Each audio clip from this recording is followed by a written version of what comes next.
Hello everyone, it's Niz. Today's review is gonna be on a game I'm rather surprised exists in the first place, and that's Suits: Absolute Power.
To elaborate further on my previous statement, the reason I'm surprised that this game exists is that it's a sequel to Technomancy Studios' original game, Suits, a business RPG, which ended on what could be considered a cliffhanger or a conclusive ending based on how you look at it, but it honestly felt like a project game to get their bearings. Suits takes place in a world that lives and breathes business, and the top priority is the flow of cash. It's inhabited by these beings called suits, in towns that are functionally speaking, factories that mass produce one or two different products to maintain the order on Suits' planet. In the Suits series, you play as an outlier, someone who, on first impression, seems no different from the average suit, but puts to risk the status quo carefully placed on this world. In this game, you play as a man known as the CEO. But in a world full of CEOs, he doesn't seem that dangerous until he starts tearing things apart in vengeance against his town being destroyed, and attempting to recover his memory of his greater ties to this world.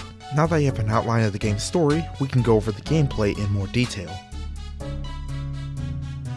The game uses Game Maker Studio as opposed to the original's RPG Maker, and the combat UI has a much more creative aesthetic to it, using models as pieces of paper glued to popsicle sticks. I do like the aesthetic of the combat as the fight plays out. These figures will flip and display different images to show what they're doing in their turn in action, which I personally find more satisfying than having an effect on the screen to depict it. Although I do think it is a missed opportunity that the paper, when shredded, does not go through a paper shredder. One thing I do struggle with the UI though is the lack of visual depiction when the party members are low on health. There's no health bar, no text color, or no audible indication when your health is lower, which sounds like a silly thing to complain about, but it often leads to me realizing I didn't heal enough before the next encounter, then dropping into a fight super low and instantly dying, as they use an all-targeting attack that wouldn't have dropped anyone if they were all healthy. It has less indication of how much health and resources you have than other games, including the original, and consumables values are a bit iffy. Healing items are always welcome because you never get a reliable healer throughout the game. You don't get full heals anywhere else except for level ups. I figured this game would have a resting stop at water coolers or something, and they heal your entire party in the overworld. But things that return ability points to use aren't as important because characters are generate AP turn by turn, and at the start of combat they start full. Not to mention they're nowhere near as powerful as health items. Coffee goes from 20% to 40%. Meanwhile, the strongest sandwich you could purchase with no consequence of eating them is 60%. And I get why, it's because you can regenerate AP over turns, but I find it more efficient to use attacks that will always land, rather than burning turns and resources on an ability that could miss. Oh, environments are actually useless. Why would I use a consumable to temporarily raise the defense of one party member when devastating attacks aren't telegraphed a turn ahead, and most enemies don't seem to have a combat pattern? I don't feel the need to spend money on most of these resources when I'm much more encouraged to buy the latest equipment, because if you aren't using the newest equipment in the next area, it can be pretty easy to get trampled. I also want to point out the equipment system in this game is party-based, so the items equipped apply to the entire party as a company uniform. This removes any micromanagement you have to deal with, but comes at the cost of having any unique items for specific party members or any unique builds, a thing I've always loved seeing in RPGs. The money has a couple of uses other than buying things or gambling at slot machines. party members have special abilities that cost money, varying between doing a high scaling amount of damage to all targets, making sure nobody misses their next attack, or even a randomized buff on the company or debuff on the enemy. There's also the pay to win function that made its return from the first game, where you can pay off your enemy to automatically win the battle. Both are appropriate features in a game about a world completely fueled by greed and unchecked ambition, but it functionally felt disadvantageous to burn money for abilities of varying usefulness that frankly you could go the entire game without using once, and pay to win felt counterproductive outside the final boss. Yes, you can use it on the final boss and it doesn't really cost that much. If you pay to win, you not only gain corruption, but you don't get money and XP from the encounter, which you honestly want to get as much of both as you can, as you're limited in the encounters that you get, because as I mentioned earlier, you get behind, you get trampled. Yes, there are a few methods where you technically can get unlimited money, but the effort they have to go through to get all of it is incredibly annoying and tedious. Oh, right, I mentioned corruption earlier. Corruption is pretty much the game's morality system, sort of. It's mostly there to determine which ending you get. It's set to a clean slate by default, and goes further towards corruption when becoming corrupt in battle, using items that raise corruption, using the pay to win function in the game, or committing morally but far from financially bankrupt deeds. Corruption is a pretty solid idea for a system, because how it works is a lot of party members have their own form of battle phases, similar to a boss fight, and having a higher corruption rating means you can start with the company at the second phase of corruption at the start of battle, not having to burn any items to do so. Despite the corrupt versions having their combat visuals twisted and becoming more malicious, they prove to be more powerful than the clean versions, which mechanically encourages you to let loose. As mentioned before, corruption will determine which ending you get, so the idea here is that players who show restraint will be rewarded with the good ending, while those who embrace corruption will, just as they have in the game, steer towards a more practical path. Well, it turns out it's not so simple. I decided that I wanted to do a good run. The highest I got in corruption was selfish, and honestly, it wasn't that deep in. I didn't take stat boosting items despite steroids and poison being the best stat boosting items in the game, since they double in helping you raise your corruption, which inherently makes you hit harder, as well as raise your attack. I didn't utilize corruption unless the boss forced me to. I drank plenty of water to reduce corruption in combat. It made fights a bit longer, but I like being a Boy Scout, and as such, I was rewarded with the good ending. So, for the sake of doing my best to be thorough, I went back to an earlier save and did a corruption run, which was notably shorter due to the dramatic increase in damage output. And I learned something when eating evil sandwiches to heal my party. I can gain corruption from consumables in the overworld. Wait, what? So that means steroid, poison, and evil sandwiches can max out my corruption in no time. Well, does it work the other way around? Yeah, it does. Although drinking water doesn't remove all corruption, like it does in the realm of combat, it does decrease your total corruption in game, and you can go all the way to shareholder and still drink water to remove corruption. There's no point of no return. This means that me keeping my nose clean and not taking drugs like a sucker can yield the same results as a player who breezed through it all in shareholder level corruption, but drank a ton of water before the final battle to reverse the effect. So unfortunately, your ending being determined by your level of strength through the game is kind of robbed, as you can binge whatever consumable you want and make sure you get your preferred ending. Back to the combat though.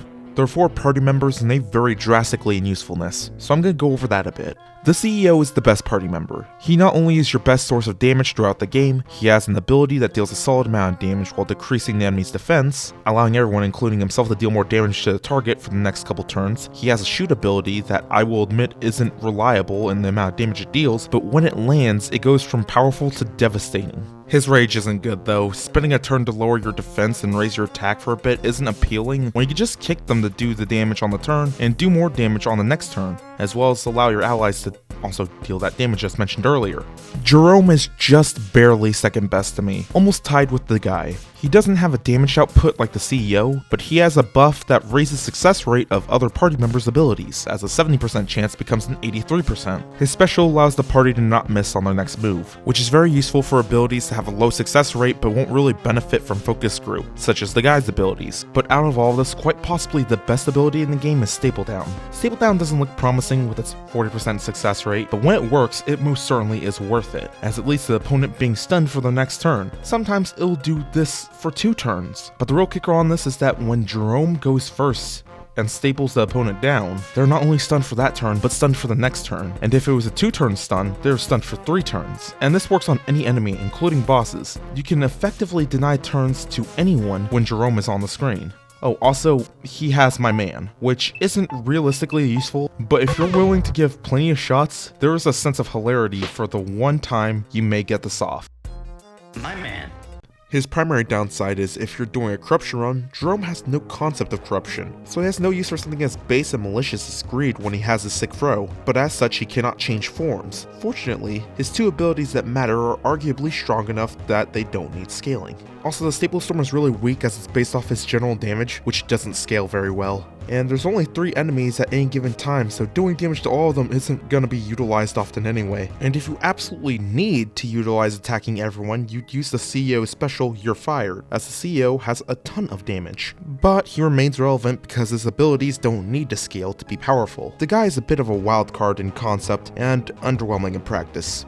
His special is a randomized buff to allies or debuff to enemies. He has a lifesteal ability to sustain himself, a smoke ability that reduces the success rate of enemy abilities, and a team-wide heal. The smoke is very useful, especially in corruption phases where you can easily drop it to about 25%. It's not as powerful as Jerome's stun, but having a higher success rate and making it easier for your enemies to waste a turn is still pretty useful. The lifesteal is useful because it's a 100% conversion rate and allows him to deal damage while healing himself. That means you can save money by not burning sandwiches.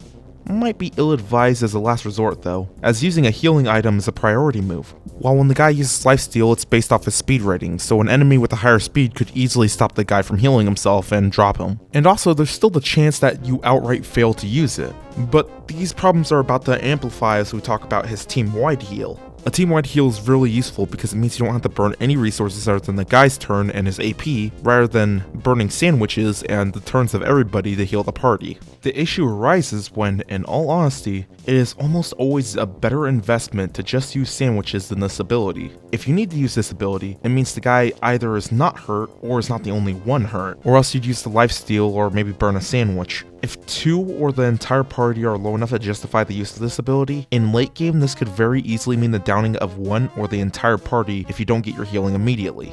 Now I want to draw attention to the success chance of this ability, 50%, meaning you're putting this team-wide heal on a coin toss. Bear in mind Jerome isn't in the party at all times. If Jerome used focus group and got the best possible outcome from it, this heal would be a 65% chance to succeed.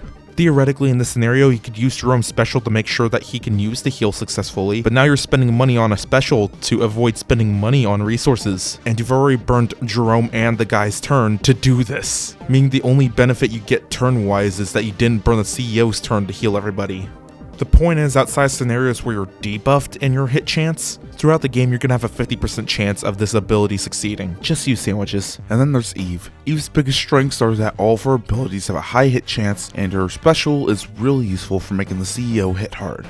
That's about it. Alright, I'm gonna take a moment to unpack this. One of Eve's abilities causes the enemies to attack her specifically next turn, which is probably the weakest iteration of a taunt I've ever heard of. It's not a priority move, hence why it's designed to make the enemy target Eve on the next turn, meaning you make the enemy target a character in particular in the next turn, assuming they decide to attack on that turn, and assuming the attack doesn't target the entire company. Now compare that to the benefit of lowering the enemy's chance to successfully do anything or to outright stun the enemy. Eve's second ability is to return half of all damage done back to the enemy. But for my tests, the amount they were hit back for tends to vary. Sometimes they would reflect 80%, other times it would reflect all the damage, and once I'm pretty sure it reflected more damage than the enemy inflicted. And you think this might change things, but mind you, I was doing this on enemies that were far lower level than I was. The reason being, enemies at your level would very often act before Eve would, not allowing her to utilize this ability. You could use hype to speed up Eve, but it doesn't seem to make enough of a difference. And the only ability I know of that reduces enemy speed is the randomized effect from the guy. Even on enemies around the same level that go after Eve, the reflection damage is nothing to write home about. Due to the enemies usually having 5 to 10 times more health than the party, the amount of damage Eve deals with this ability once all the requirements are met is not proportionately heavier than, say, the CEO just using shoot at any given time. What's really strange is these abilities are also built around the idea that Eve is a tank, but she isn't particularly tankier than any of the other party members. She seems to have a little less max health but a higher defense stat, which when you think about it, also is the opposite of the intended effect of her thorn armor. You'd want more health and a lower defense so that you take more damage and as a result can reflect more.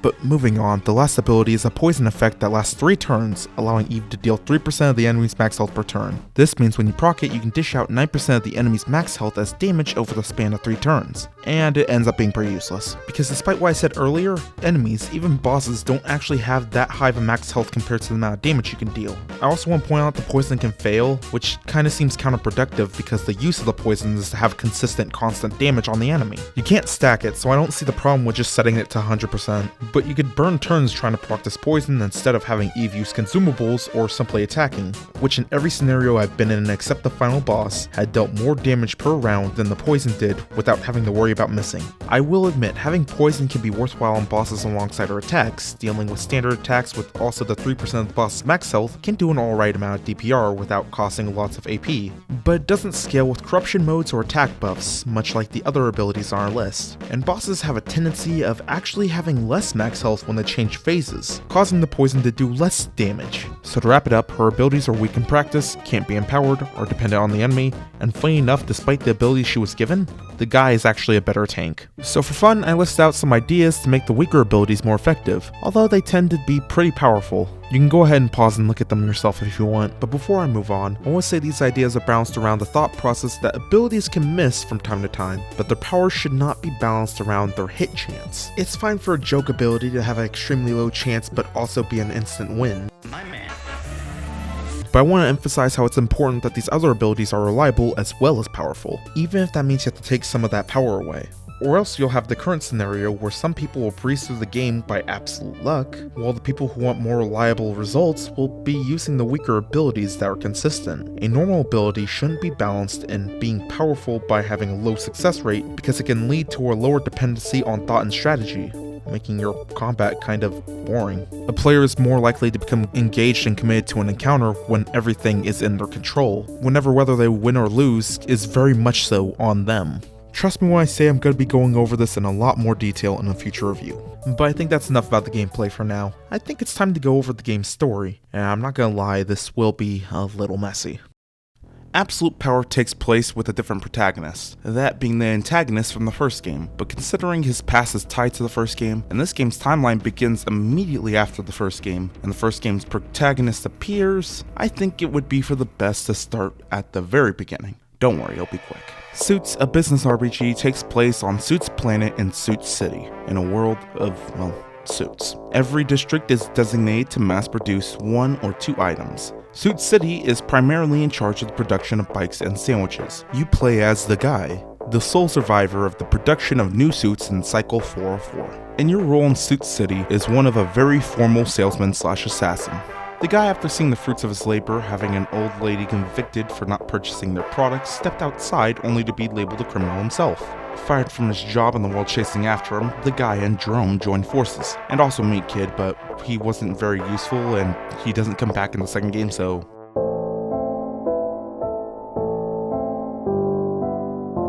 You end up joining forces with the resistance organization attempting to overthrow the CEO and establish communism, although the guy shows no actual interest in the idea. But with matching goals, you do join the resistance, and you do what you can to push through the food and media district to march into the CEO's office. Through your travels, you discover that suits that are recycled are often turned into sandwiches to feed the functioning ones. This doesn't seem to bother the guy. He's still the most avid sandwich enthusiast even after this. Seriously, the only thing that stops this guy from eating the flesh of his fallen is mayo. Once you push through everything and meet the CEO, he reveals he's a lot like you, and theorizes that you are clones, and even seems to attempt to warn you about the endless cycles, heavily implying that you'll simply become the next CEO and nothing will truly change even with his death. The guy isn't having it, and throws a punch so heavy it sends its CEO reeling back through a window following to his supposed death. Now that everyone's caught up, we switch our perspective over to the CEO, who is the protagonist of the sequel, Suits, Absolute Power. This takes place immediately after the original game, as the CEO, falling to his demise, lands on a mattress on a load of trash on its way to Trash Island. When he wakes up, he's greeted by a mysterious figure who guides him out of the island, and towards an apartment that he takes refuge in. It turns out the person that CEO had met was Jerome. Fortunately for him, the CEO had forgotten everything,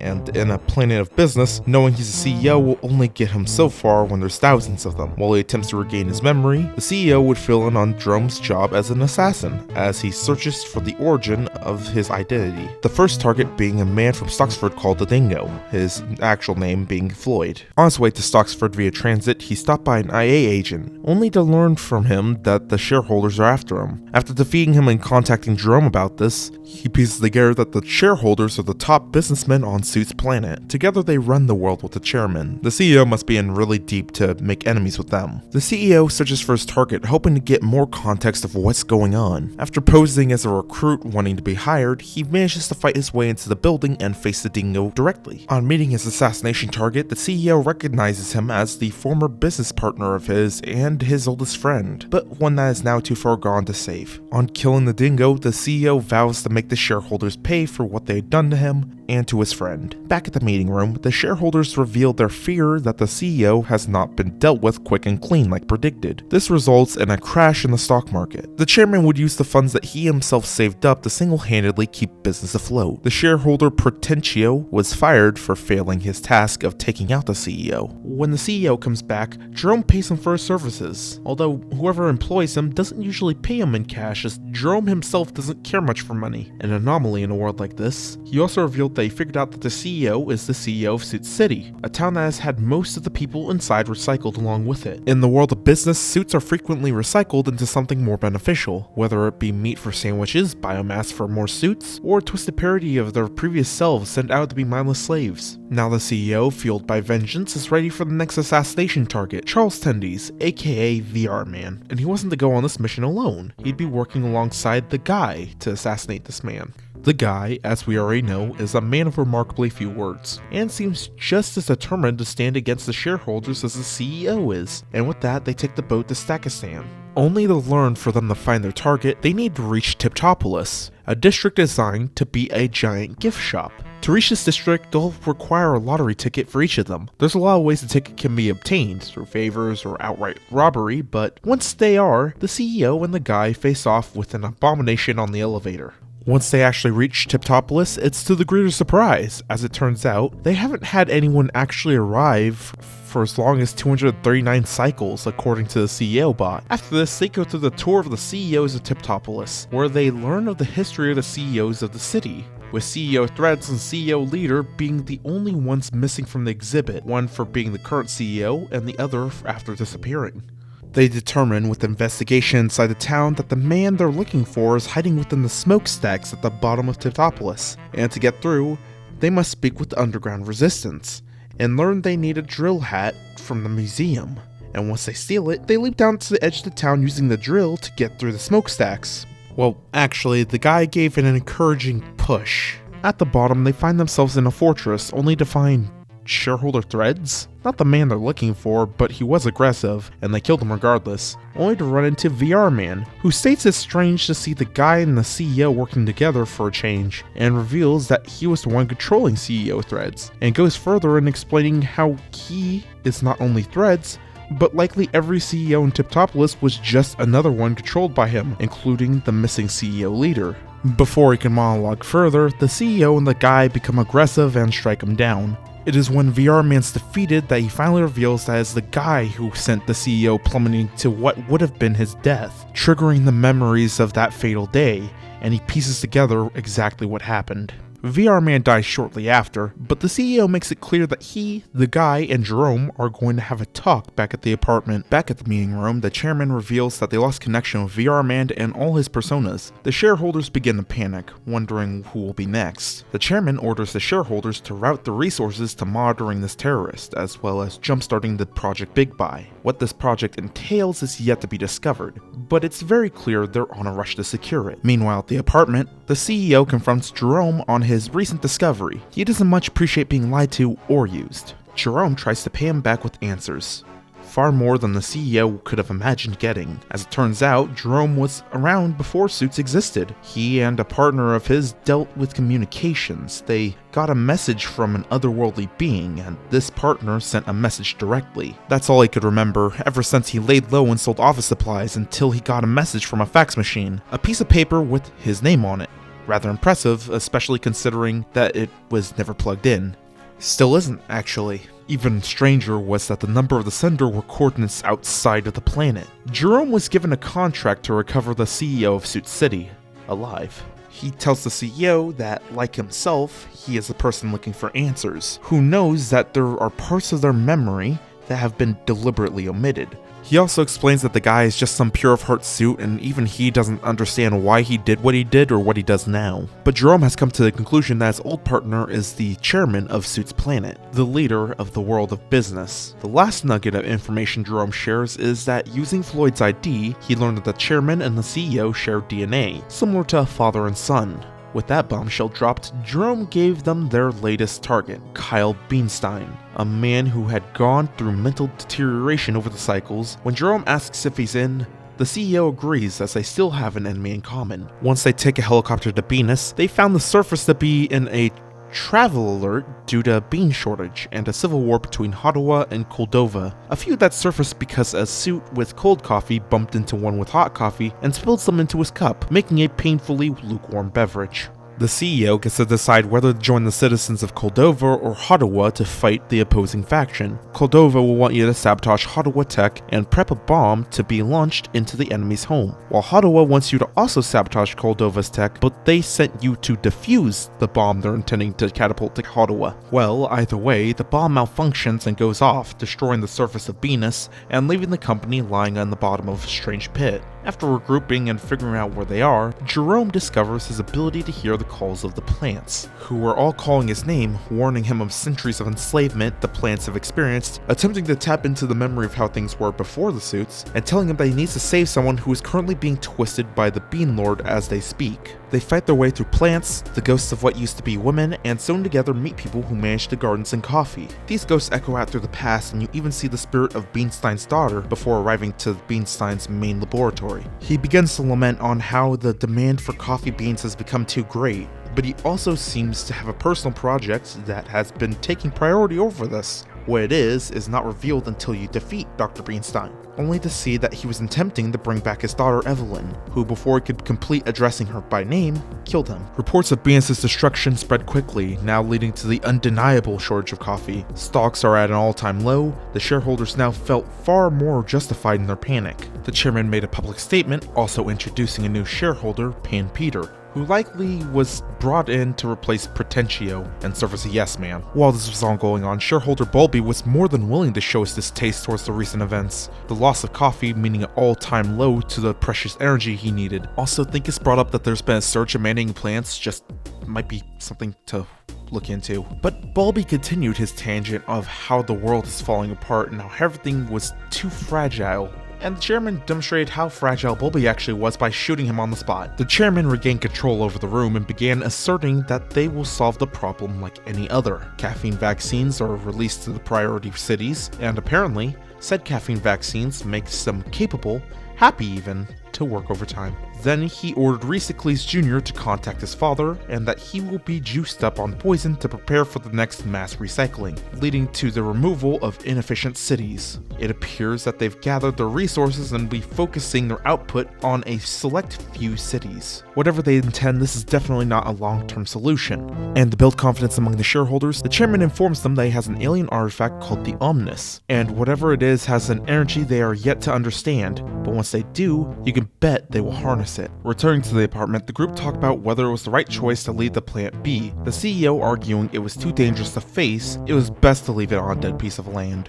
But once they reached her room, the plant has overheard them, located them, and followed them all through plant powers, and wants to join them against the shareholders for killing her father. They point out that it was in fact her who put the spike through his skull, but she states that he was long gone before then, and it was the shareholders and the chairman who had pushed him deeper into the insanity he was being buried in. Their next target was Reesicles, which leads to a few known issues. They're technically fighting 3 shareholders at once with immense power and several harvester henchmen, and they're currently in Gamerica, the city of gamers. Jerome also explains that he won't be joining them as he is meeting with his boss, and having a meeting with them must be major, as it had not happened since the inception of Suits Planet. It was then that Eve states that she remembers the time before Suits, but her memory is clouded, and Jerome reveals that he himself is actually not a suit, and neither is his boss, Mark Judy. If he's summoning Jerome after all this time, it means the chairman must be up to something that could lead to Mark Judy's death, and this meeting Jerome is going to could give them a chance to see the chairman personally.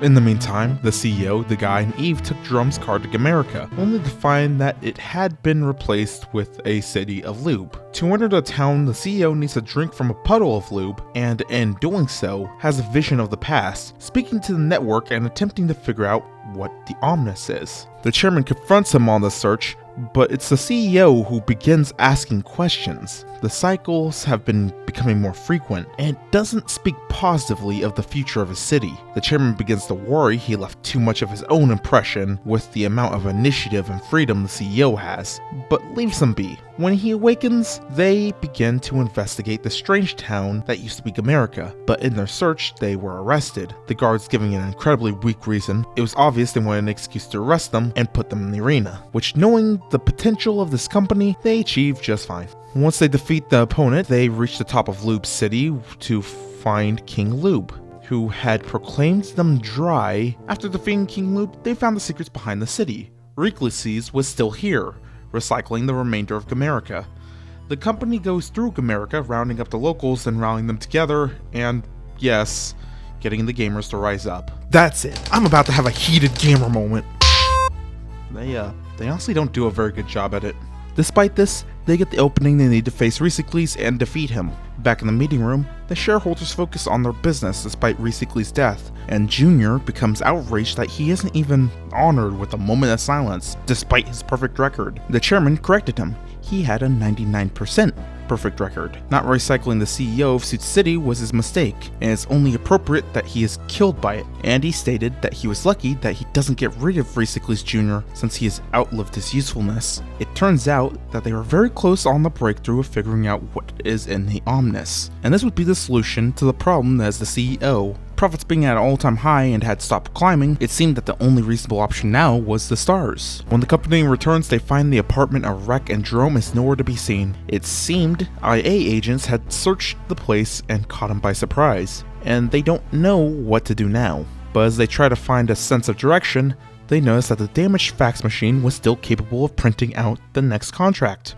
Their next target being Brian Thinkus. Eve wonders if he's the one who captured Jerome. Oh no, I'm not sure about that one. When they get the contract, the CEO displays distrust towards Jerome's employer. He hasn't led them astray yet, but this could all be a trap, and it's rather strange to trust a fax machine that was never even plugged in, especially when the person it was working with goes missing after the first meeting since the creation of the world. They finally take the bathysphere down to Genus to assassinate Thinkus, as they had no other leads to root out, but to lure out Thinkus, they had to cause substantial damage to his laboratory. This led to the destruction of the facility that's in charge of creating new suits, the development of a weapon to replace Replayability as a lead recycling unit to cities. This even led to the destruction of a suit model that would have made all other suits obsolete. At one point, they go to the circus and find former shareholder Pretentio, who had been repurposed into a clown to entertain the suits there. The company made short work of him as he lashes out, declaring them responsible for his plummet in life. For what's worth, they wipe out all the other performers in the circus as well. When Thinkus arrives with cookies to celebrate the somewhat misinterpreted peak efficiency of his district, he was met with the company, and explains that the CEO is the firstborn, the chairman's first creation, a being meant to be the perfect businessman. Thinkus theorizes that this bond he developed with him is the reason he won't face the CEO himself. The CEO disregards it as all a distraction, and the CEO says, "Thinkus?" More like Stinkus. And brings Jerome back to the apartment. Before they return, Jerome retrieves a fax from his afro. Jerome tells them Genus is a launch pad. Just above it is the apartment. They had to go to the moon. While the meeting room prepared for departure, they had made contact with the client to sell the planet, allowing them to ascend to a cosmic currency. They just needed to contact them at a spot called the Crossroad of Destiny and secure the deal. At the apartment, Jerome is being treated to the best of the company's ability. Although he's unable to walk, they began preparing for the final battle against the chairman to stop the deal. They use the Genus rocket to take the apartment to the moon, and they leave Jerome behind as they make their way to the meeting room, where they find Replayability Jr. just lying near the entrance, injured. Okay, I don't blame you if you get confused here, but try to follow, things get a bit confusing. He tells the CEO that he killed his father, but he says that even the chairman didn't know the truth. His father was a shareholder, but not Replayability's. His DNA was from Charles Tendy's, the first shareholder they defeated. But technically not, because VR Man wasn't actually Charles Tendy's, but another one of his surrogates. He was the eldest in the network. Charles Tendy sealed his soul within the network, a system designed to give him awareness others didn't have. When the awakening began, his surrogates developed empathy and realized the chairman's true goals. Reesecles Jr. then tells the CEO that Charles Tendy's always knew he could stop this, and disappears. Once they enter the meeting room, they face off against the chairman and his two remaining shareholders, Uncle Janitor and Pan Peter. When confronted by Eve, the chairman states he turned all the women into plants, stating their place was to be seen and not heard, and expansion became easier without unstable candidates for his workforce. But he also states that his son and nephew have come home, revealing that the guy was created from the DNA of the chairman's brother, Uncle Janitor, and tells the guy it's time to open the strange package he has been given long ago. When he opens it, it is the Spark of Judy, the instrument necessary for activating the Omnis. And the guy knows this to be the truth because he wouldn't come this far to hand the chairman victory, but to fight for it. Once they're all defeated, it's the chairman standing up against the guy, the CEO, and Eve. And what happens next? Well, I think it speaks for itself.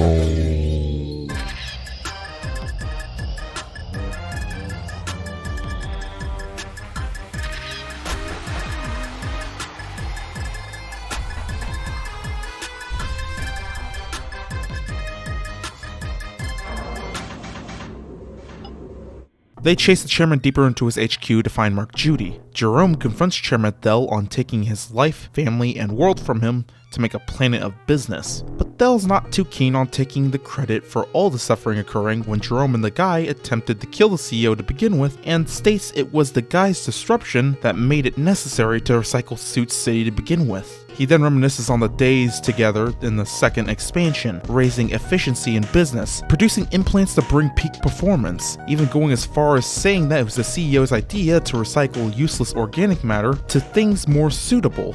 Pun not intended. He then invites the CEO to join him in business-driven conquest once more. And at this point, the game branches to two different paths. Will the CEO be the man who sells the world, or my man who saves the world?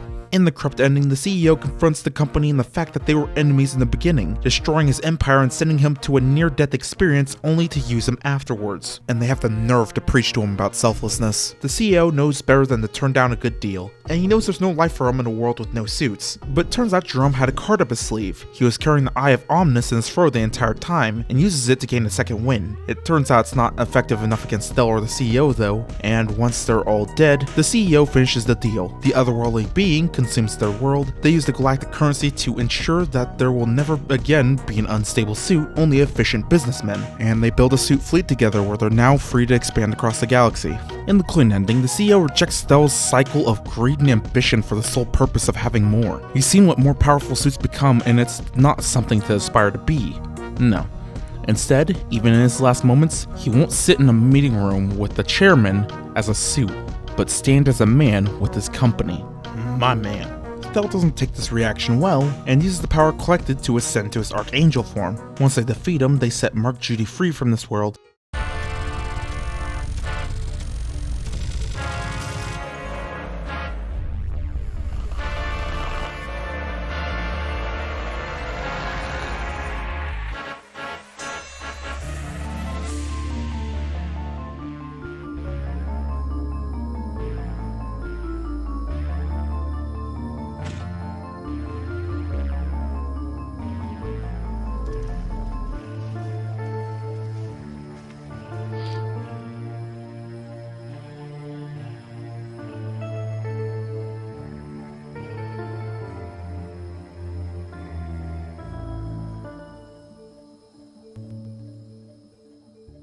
So that covers pretty much all you need to know about the story of Suits: Absolute Power. Now that you are given context, I can go ahead and talk about the story and its elements in greater detail. So before I start, there's something I want to immediately get out of the way, and that's that there are times in this story where I don't know where the serious parts begin and the jokes end, so I will be taking the story seriously overall. Know that I am aware that it's being deliberately absurd at times, but I'm not always sure when. I will begin with stating I don't like amnesia stories. I think I've genuinely enjoyed 2 amnesia plots in my experience with video games over the years, but I don't think even they are exempt of the problem I have with amnesia stories. They're often used as a plot hook to one way or the other tie the protagonist and the antagonist together, which sounds vague, but when Amnesia is introduced, it's kind of to be expected that the antagonist and protagonist know each other in some sort of way, or that's used for exposition for the player to relay information that the protagonist would otherwise have, which unfortunately can often go against the rule of show don't tell. Suits very much leans towards the latter. I will say in its defense, however, a lot of the things that happen in Absolute Power would be outside the CEO's understanding, even if he maintained his memory, as a lot of things that occur were outside of even the eyes of the chairman.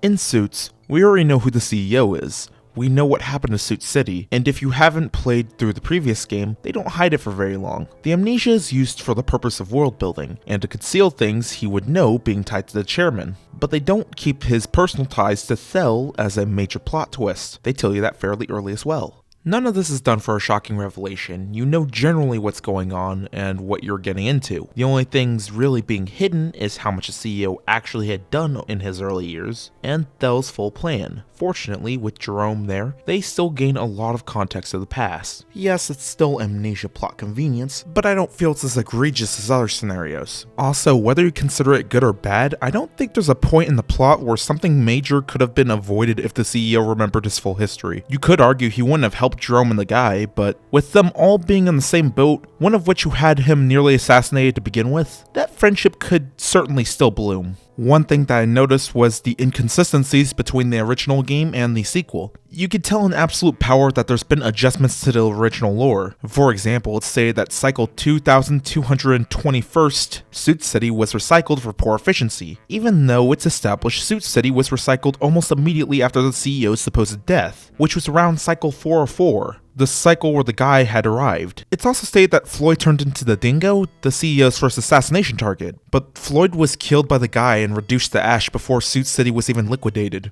It's stated before you face him that he was re-advised, but for following the consistency of the first game, that means that they would have recovered him, resurrected him, and turned him into the Dingo, implied by the fact that he was still lucid for some time from after being brought back in the journal entry. Side note, I don't understand why the journal entries in the game are written like the recordings, and almost all of them end in how they ran into you before dying, but this is all confusing because, effectively speaking, why go through all the trouble for one of the first lackeys the guy killed in the first game? Thel also stated that he turned all women into plants, and that they were incapable of communicating in general. But in the main plotline in the first game, the guy gets an old lady arrested for not buying their product, and there was a court case in the first game where the plant was testifying against a dead body and capable of communicating with suits, contradicting their inability to speak with others. This is easy to write off as just a skit, as this case has no further consequences in the story, and you could completely miss it in the game. But there's also the fact that in the second game, Jerome can actually speak with a plant in Venus that is implied to be Eve, before the scene where they realize he can speak with plants and it's never brought up again. And then after that, they can all understand Eve. The plants being women was very much foreshadowed by the game since the beginning, with all the plants having female names, much like how Mark Judy was foreshadowed in the beginning for helping the guy. However, the game seems to struggle to remain consistent and explain some of the rules on this matter. Also, facing off against VR Man, I feel his abilities were kinda underutilized. This is a man with many personas and surrogates, but we only got to kill the one that happened to be active.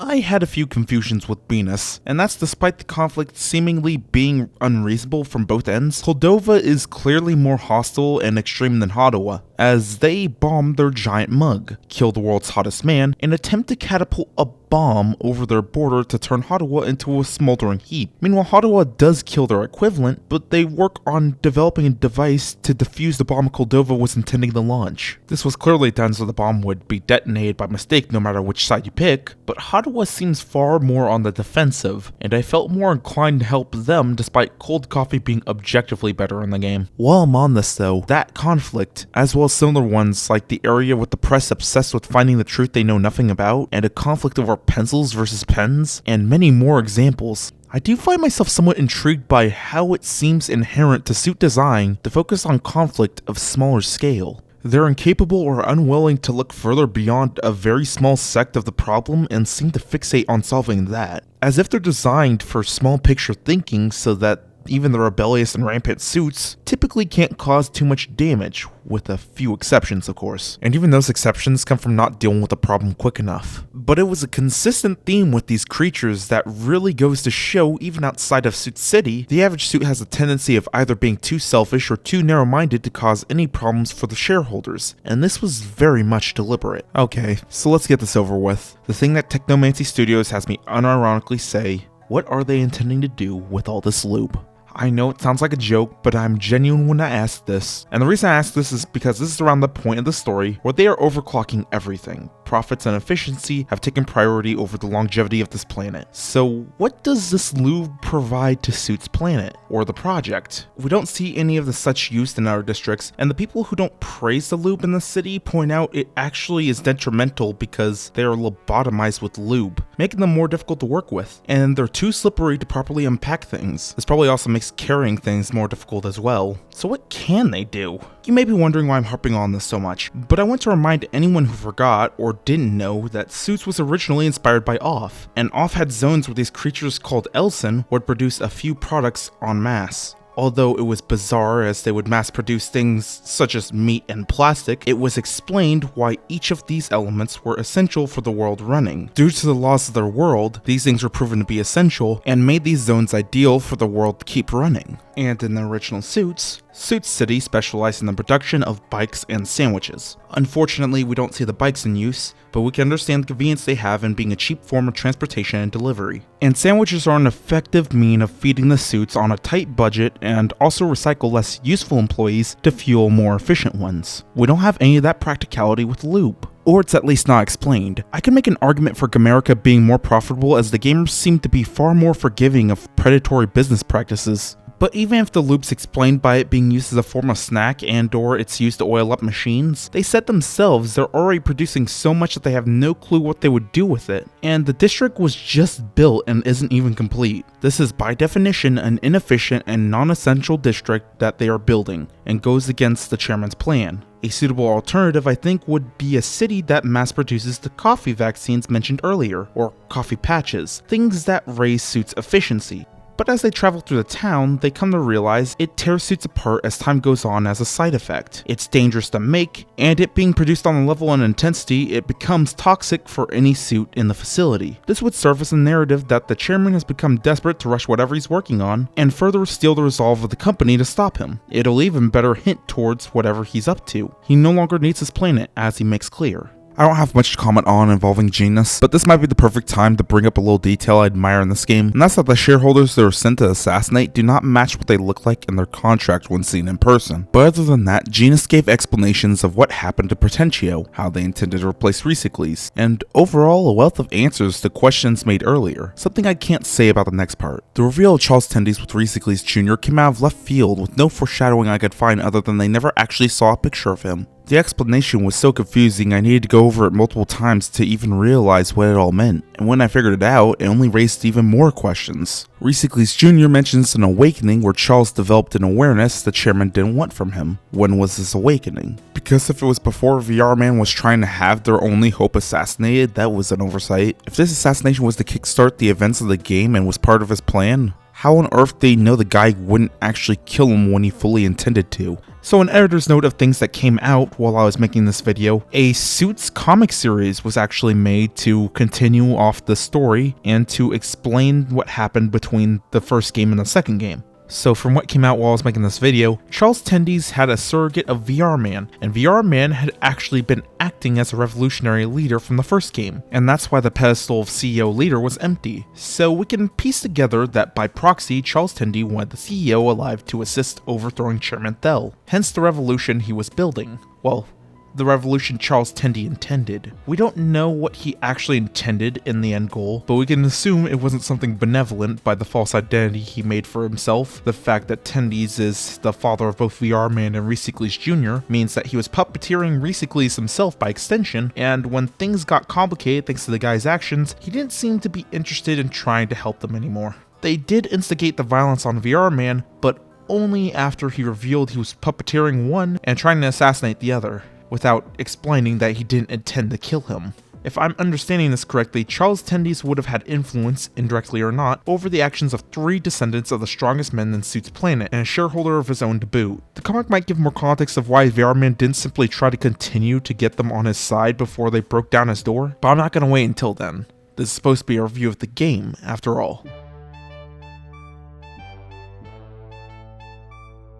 What would have Charles done if this backfired? What's his failsafe? How come they never tried to contact or help him like Mark Judy did? How did Charles get a surrogate as Rayseekly's son? And how was VR Man, and to an extent Charles, able to get a suit based off the DNA of shareholder janitor to Suit City and after the CEO without any form of punishment or suspicion? That last question was still a thing before this all, but you get the point. Overall, this felt completely unnecessary because the story was rather straightforward, but then this whole new element was thrown in that was difficult to understand, and it was even more difficult to discern the purpose of it. I do appreciate that both endings give you some understanding and context behind the world. In the corruption ending, you see Chairman Thell's plan in full fruition, and how what he did saved Suitkind and led to the expansion beyond the stars. With the clean ending, the CEO and company saved the world at the cost of himself and Suitkind, but only to a fragment of its former self, it being up to Jerome, Eve, and whoever's left out there to make something out of his and the guy's sacrifice. I do feel like, as much as it may sound biased as I love good aligned endings,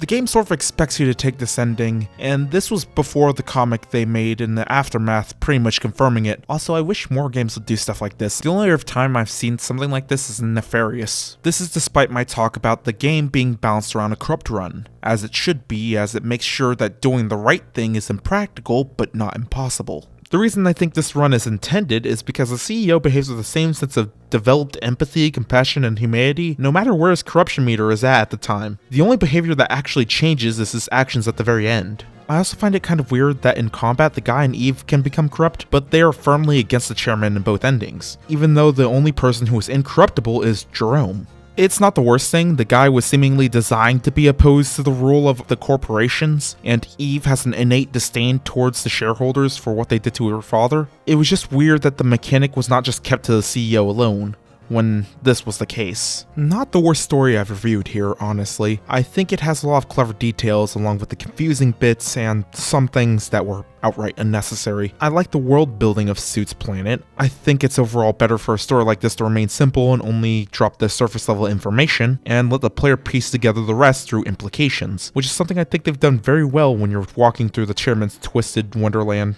It does get expository on how the antagonist reacts and addresses these issues though, which brings me to the next part of the video. The part where I talk about my favorite character in the story. And this one's a bit of a tough one at first. Not because I like or care about them all a bunch, but the ones I did were kind of a tie. The guy is incredibly bare bones, and yes, I understand that comes with his design. Some of his comments are even charismatic at times, but he doesn't really stick out for me because the abnormal parts of his attitude are never fully addressed. But I will admit, I can't help but enjoy his attitude towards everything being direct, practical or not. Jerome has had a lot behind him with his story with the chairman and the life that he was forced to live throughout the cycles and the life that he lost when they began. But they don't go into that in too much detail. No, this time I think my favorite of them all is the antagonist, because they appear to have the overall focus of the story outside of the CEO. After all, this is his world, his image. So the one I want to address this time is Chairman Thell. There isn't a lot to talk about any particular character in Suits, but the chairman is the antagonist we see the most of and can make the most conclusions from his actions and his own projections on the world. Thell is meant to be a powerful and cutthroat businessman, with his actions turning the world into his own personal company, wiping out women just for being incompatible with his program, and working alongside the ultimate businessman himself, his son, the CEO. He's shown to be cold, calculated, and efficient, with greed being the only thing that seems to fuel his hurt and lead his conquest. But that's not entirely true. I have no doubt that Chairman Thell is a bad person, but he is shown to have a few weaknesses. One of the most noteworthy being that he can get rather attached to things. When he gets attached to people or material goods, he seems to stick with it pretty fervently. He seems to take measures to preserve and attempt to persuade them to his side, even if it's incredibly unlikely and even detrimental to his goal. He had brought to life his own piggy bank, which explained how, even in his youth, he was stealing candy from other children just to sell it on the playground. He also has his brother alongside him, who I'm convinced isn't that effective of a businessman. It's even implied that he's rather lazy on some occasions. He likely remains due to nepotism. Sometimes this isn't as consistent as I'd like it to be. Although he cares deeply about the CEO, he will allow him to become a human security camera at any given time in the game over screen. There's also when he executed Bulby, the shareholder in charge of power management, a very important thing to have control over, because he stepped out of line in panic. But he gives shareholder Reesecles Jr. multiple chances after he publicly questioned him multiple times. The only use we know of him is the influence and contact he had with Reesecles, who was dead at this point. And he turned out to be against the chairman anyway, yet Thel stayed his hand. Sure, he didn't know about that last part, but that along with Tendy's activity also shows his vulnerability through blind spots. But it's important to note with this, Thel was reluctant to remove Reesecles Jr. because of the effort, work, and near perfect record of his father. The people he missed being the ones he honestly seemed glad that he did. The chairman had been stern, cold, and calculated, sure, but he also can be cooperative and even sentimental to an extent. This sort of raises a potential plot point that I can't help but think about. No matter what path the CEO takes, so long as he lives, Thel won't. The chairman made the CEO to be the ultimate businessman.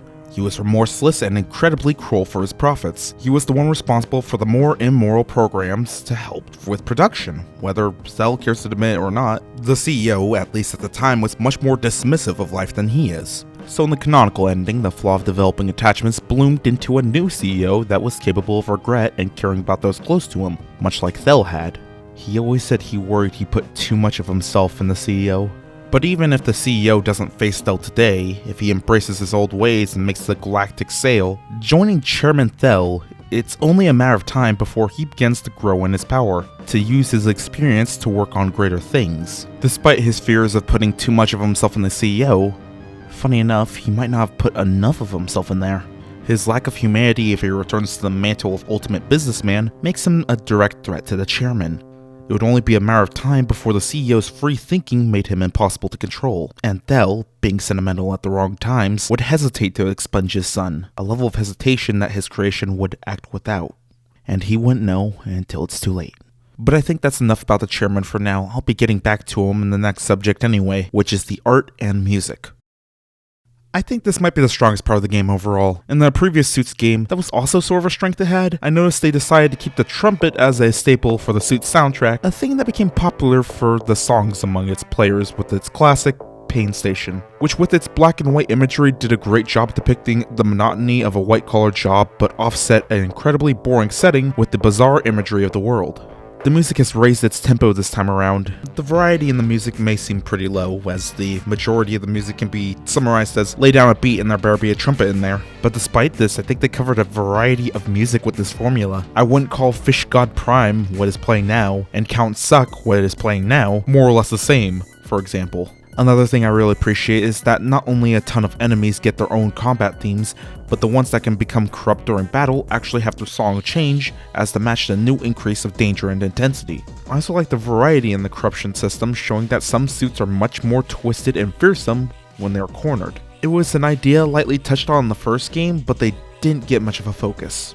What I like here is the enemy design has gotten more odd and creative. The decision to make the battle sprites drawings on pieces of paper on popsicle sticks was a strange approach, I will admit, but I do welcome the creativity as it stood out as something unique to the game's combat. It really does make you come off as a pawn in some greater scheme, and is a good way of indicating the game has a maximum of 3 party members and enemies at any given time, with the railing. I like how they have images of each character's action, including if their form changes, although I can't help but notice the occasional cut corners. Come on, really?